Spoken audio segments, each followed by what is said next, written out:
adding from where we left in the last video, where we talked about the request. Now, in this video, we'll talk about the response for the same data, the one that we did for the request.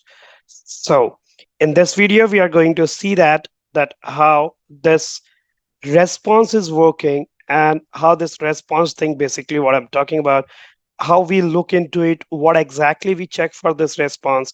We'll see that in this video.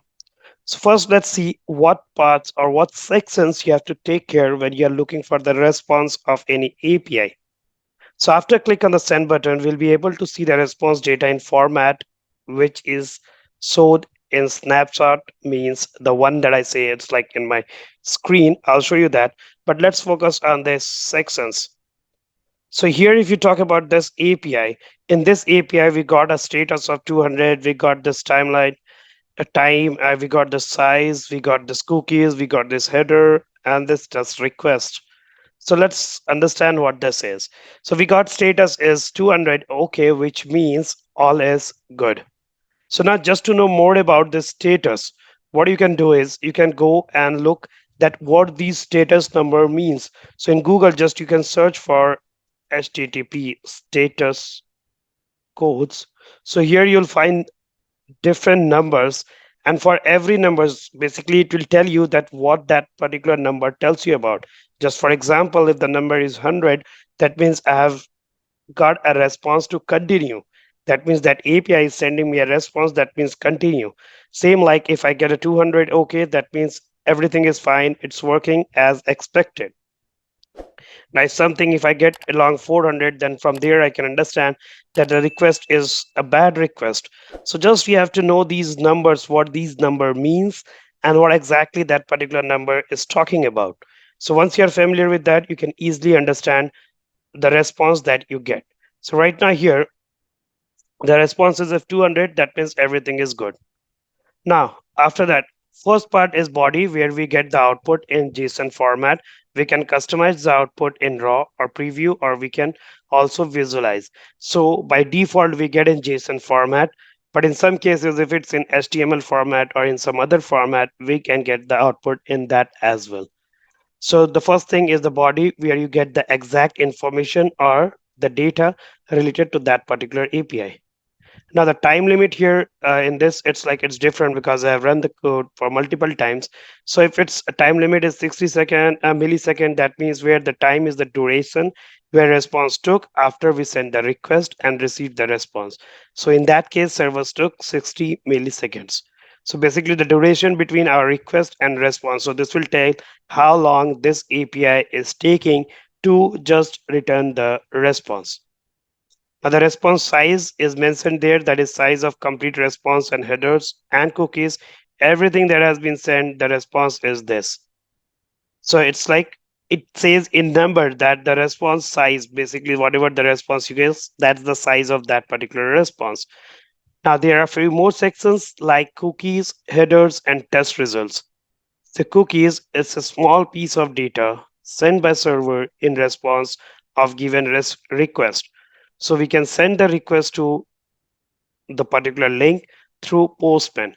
So that means here when we send a request in cookies, you get some data that's not added to the main API, but along with the API, it's carried over. And that's also for our use if required. So that's what cookies do here. Headers in this response section, headers and HTTP headers. So header is not related to content, it's most likely meta information like age, location, server info, connections info, etc. So basically when you get a header, that means it's not about the API details, but it's a type of information that's more about the server and communication purpose. That's what you can say for the headers. And the test result, there is no data available because we did not add any checkpoints to the verify response data. So when you will come up with this in upcoming lectures, you'll see that we add the checkpoints to our existing APIs and all.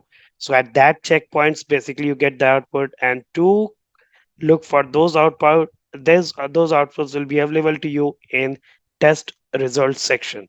So these are the different sections that you will find mostly when you are generating response. Now, I talked about each and every sections in details. Now here you can see the same thing in the real time.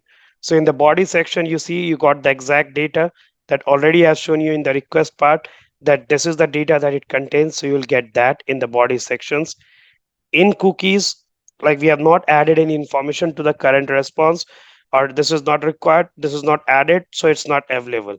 In headers, if you see, you get these type of informations like date, when this thing was done, again content, you'll see basically the age, what is the age of that particular api, again content, encoding, what type of data it is, all of these type of details, basically the information that's not about the data but it's about the response.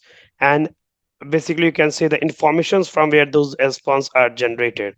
Again, nothing, we don't have any checkpoints for this request, we have not added any checkpoints, so no data in test results.